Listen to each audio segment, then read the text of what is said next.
Naman po yung isang i-restore natin. Yung isa kanina tapos na. Yung motor po ay lagot. Pwede naman po nating ihinang yon, pero ito subukan muna nating ihinang yung baka pwede. Ito naman po ay isang electric fan na ito lang po naging sira niya, no? Ito yung swing lang niya. Yan.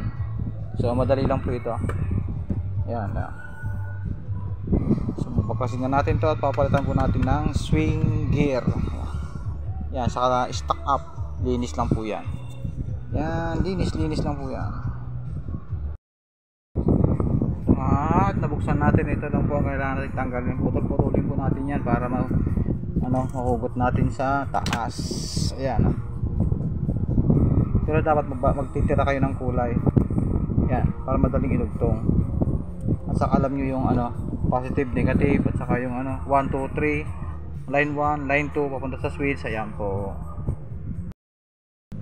Okay, ito nga po, ititisayin natin yung kanyang motor kung ito ba ay gagana pa, kung buo pang motor. Ito po yung kanyang motor, ito po yung kanyang, ayan, steering po natin. Kita po ba yung ating ito po yung kanyang common wire, speed, so buhay.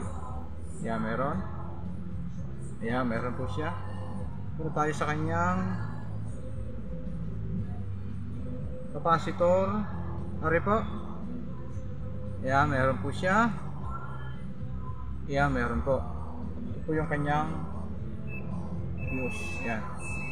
So buo po yung kanyang fuse. So wala pong problema. Ang naging problema lang po talaga niya ay ito po yung kanyang stock up. Ayan, kalawang na. Ayan, kalawang. Tapos yung kanyang gear box. Okay, salamat po.